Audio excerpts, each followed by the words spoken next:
Hello, everyone. Hopefully, you guys are having a blessed day. So, the other day, I was watching Chosen with two of my daughters, and the episode covered when Jesus and the disciples went to Mary and Martha's house. Well, so Jesus was just chilling in the living room with his disciples, and he began to teach them. Well, Mary, one of the sisters, chose to sit and listen to Jesus' teaching, while Martha was busy trying to go back and forth, trying to bring bread, drinks, trying to do what she can to serve Jesus. If you have a guest like Jesus, you want to go over and beyond. And many of us could relate that we're hosting a party, we're going back and forth trying to serve, and then we have someone there that's not helping us, we get upset. And so that Martha got upset that Mary wasn't helping her. And so she told Jesus, are you not going to tell her anything about not helping me? And this is how Jesus replied. So I'm going to read Jesus' reply. If you want to find the story, it's located in Luke chapter 10, verses 38 through 42. I'm going to read verses 41 and 42. Martha, Martha, the Lord answered, you are worried and upset about many things, but few things are needed, or indeed only one. Mary has chosen what is better, and it will not be taken away from her. So listening to Jesus' words, it was better that Mary chose to sit and listen. Now, I want you guys to keep that in mind. The key word today is listen. Now, I didn't understand the importance of that story until the other day. And it led me to this other chapter. We're going to go over to Matthew chapter 7. I'm going to read to y'all verses 21 through 29. Not everyone who says to me, Lord, Lord, will enter the kingdom of heaven, but the one who does the will of my Father who is in heaven. On that day, many will say to me, Lord, Lord, did we not prophesy in your name, and cast out demons in your name, and do many mighty works in your name?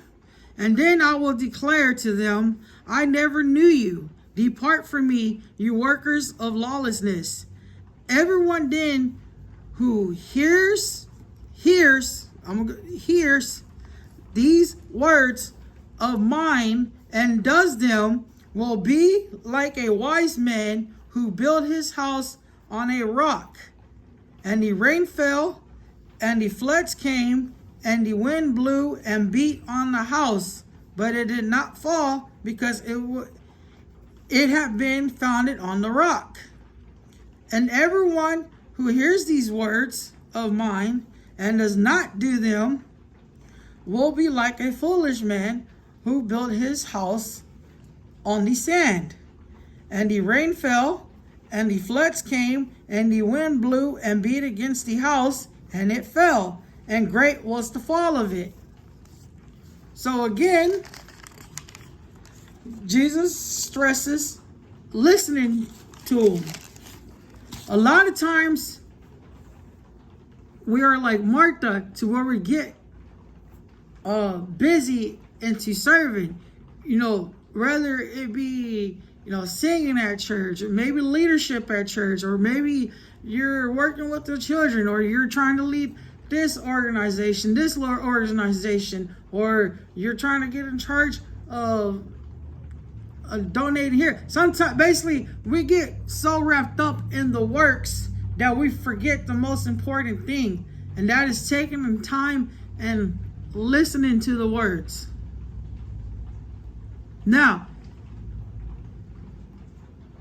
we're going to go look at one more chapter to summarize the importance of listening. We're going to go over to John chapter 10, verses 1 through 21. Truly, truly, I say to you, he who does not enter the sheepfold by the door, but climbs in by another way, that man is a thief and a robber. But he who enters by the door is the shepherd of the sheep. To him the gatekeeper opens, the sheep hear his voice, and he calls his own sheep by name. Again, that word here. All right. The sheep hear his voice, and he calls his own sheep by name and leads them out. When he has brought out all his own, he goes before thee, and the sheep follow him, for they know his voice. A stranger they will not follow, but they will flee from him, for they do not know the voice of a stranger. This figure of speech Jesus used with them, but they did not understand what he was saying to them. So Jesus again said to them, Truly, truly, I say to you, I am the door of the sheep. All who come before me are thieves and robbers, but the sheep do not listen to them. I am the door. If anyone enters by me, he will be saved, and will get in and out and find pasture. The thief comes only to steal and kill and destroy.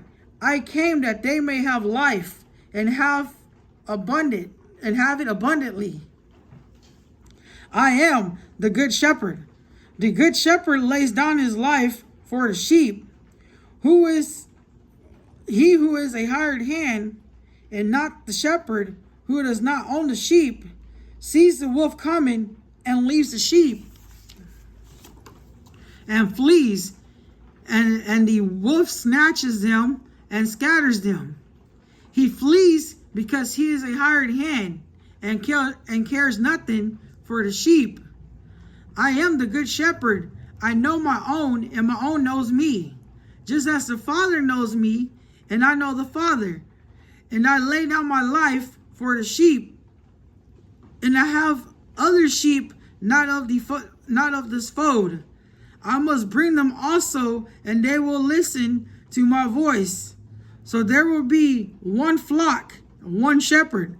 For this reason, the Father loves me, because I lay down my life that I may take it up again. This charge I have received from my Father. So again, right there, Jesus tells us how he is the good shepherd. And we are his sheep. And the sheep knows his shepherd's voice. But how can we know his voice if we're not listening? A lot of times, like I was saying, we get wrapped up in what we consider to be good works, which I'm not taking nothing away from you. If you volunteer at the church, if you donate here, donate there, yeah, those are good works. But don't get wrapped up and lost in those good works to where we forget to listen to his voice. So when the thief comes, we're not listening to the thief's voice, but we're listening to his voice. And where can you find his voice? First, start here. Remember, he said those who listen to the words and do the words. The Bible, this book here, is not called the Word of God for no reason. So make sure we listen. Also, be doers of the word. I love you guys. Hopefully this helps out somebody. Peace.